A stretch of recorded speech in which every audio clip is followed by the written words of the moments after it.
اعوذ باللہ من الشیطان الرجیم بسم اللہ الرحمن الرحیم۔ سپیریئر کالج حافظ آباد ڈسٹرکٹ حافظ آباد کا تیز ترین پروان چڑھنے والا واحد ادارہ تھا، جس کا افتتاح 2011 میں کیا گیا تھا، اور اس ادارہ نے روز اول سے ہی شاندار تاریخ رقم کر دی تھی۔ سب سے کم مدت میں اتنی بڑی عمارت کھڑی کر دی گئی تھی، اور طلباء و طالبات کی کثیر تعداد نے اسے صف اول کا ادارہ بنا دیا تھا۔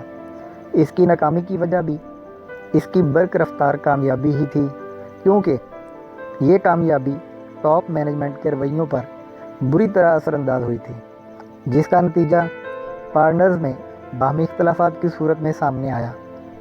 اختلافات کی وجوہات جو بھی رہی ہوں، لیکن ادارہ کی ناکامی کی شروعات ضرور ہو گئی تھی۔ ڈائریکٹرز اور پرنسپل کی رسا کشی نے ادارہ کی بنیادیں ہلا دی۔ پھر جب ادارہ کے مقبول ترین اور ہر دل عزیز پرنسپل شہباز مشتاق کو ادارہ سے فارغ کیا گیا، تو جاتے جاتے ادارہ کی ٹاپ فیکلٹی بھی اپنے ساتھ لے گیا۔ رہی صحیح کسر فائنانس ڈپارٹمنٹ نے نکال دی، جس کے ہاتھ جو لگا وہ مال غنیمت سمجھ کر لے اڑا۔ جب معاملہ ٹاپ مینجمنٹ کے ہاتھ سے نکل گیا تو ہیڈ آفس کو مداخلت کرنا پڑی۔ جناب پی ڈی رانا عدیل نے یہ پروجیکٹ 2013 میں جناب چودھری فروخ عمران کٹاریا صاحب کو لے دیا۔ چودھری فروخ صاحب کی نامکمل ورکنگ، ناقص معلومات اور رانا عدیل پر اعتماد چودھری فروخ صاحب کے گلے پڑ گیا، لیکن چودھری فروخ کٹاریا نے اس ادارہ کی تعمیر نو کے لیے انتھک محنت کا ریکارڈ قائم کر دیا۔ ادارہ کو صحیح معنوں میں سپیریئر گروپ کا انداز دیا، ٹاپ کلاس فیکلٹی کا بندوبست کیا، لاکھوں روپے کی ایڈورٹائزمنٹ کی، 250-300 نجی سرکاری سکولوں کے طوفانی دورے، شہر کی معروف و غیر معروف شخصیات سے ملاقاتیں کیں۔ ان تمام کاوشوں سے ادارہ بہت حد تک سنبھل گیا تھا۔ اسی دوران مجھے لاہور سے حافظ آباد بلایا گیا۔ چودھری فروخ صاحب نے ہنگامی حالات میں میری خدمات اور معاونت حاصل کی۔ اس وقت میں modern group of colleges Lahore میں بطور پرنسپل خدمات سر انجام دے رہا تھا۔ اس وقت سپیریئر کالج میں انتظامی معاملات بگڑے پڑے تھے۔ 150-200 طلباء و طالبات کے ضمنی امتحانات کا ڈیٹا کہیں نہیں مل رہا تھا۔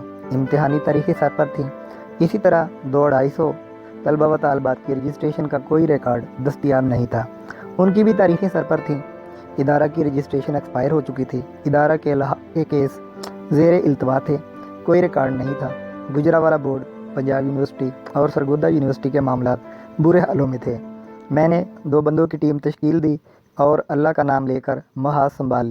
رات کو 2 بجے تک کام کر کے 1 ماہ کے اندر سب معاملات ٹھیک کر دیے، اور پھر 1 سال کے مختصر ترین دورانیہ میں ہی یہ ادارہ دوبارہ زوال پذیر ہونا شروع ہو گیا۔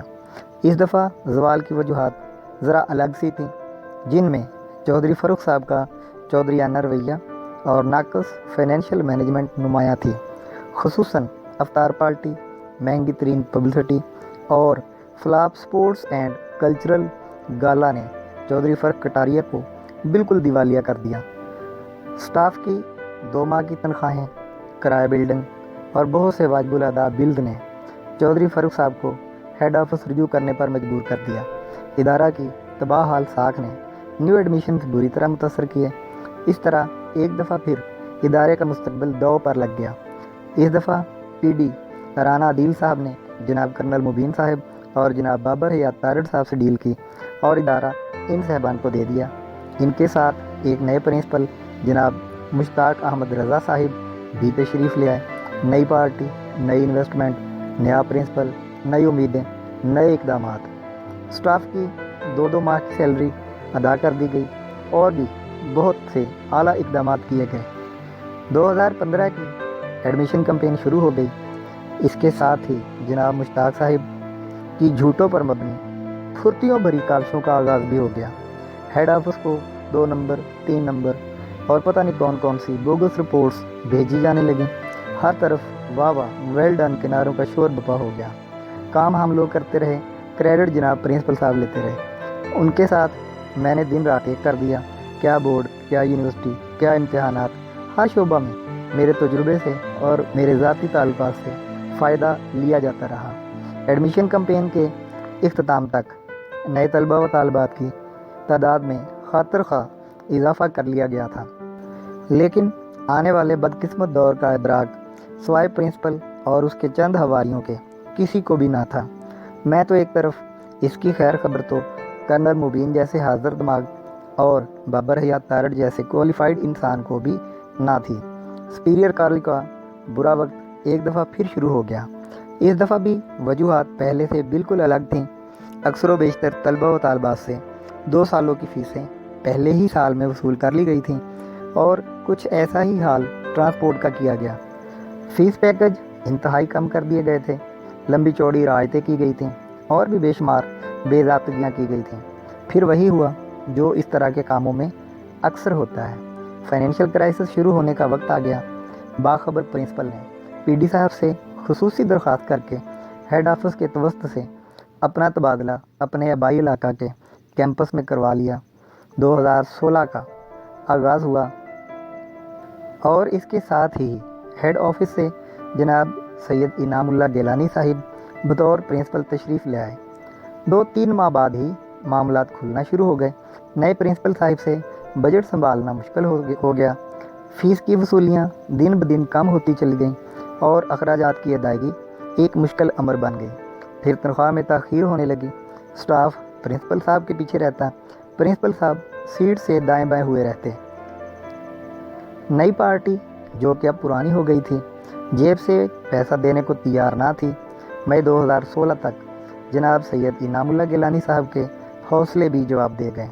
ادھر جناب کرنل مبین صاحب نے ذاتی مصروفیات کی بنا پر سارا کنٹرول جناب بابر حیات تارڑ صاحب کے سپرد کر دیا۔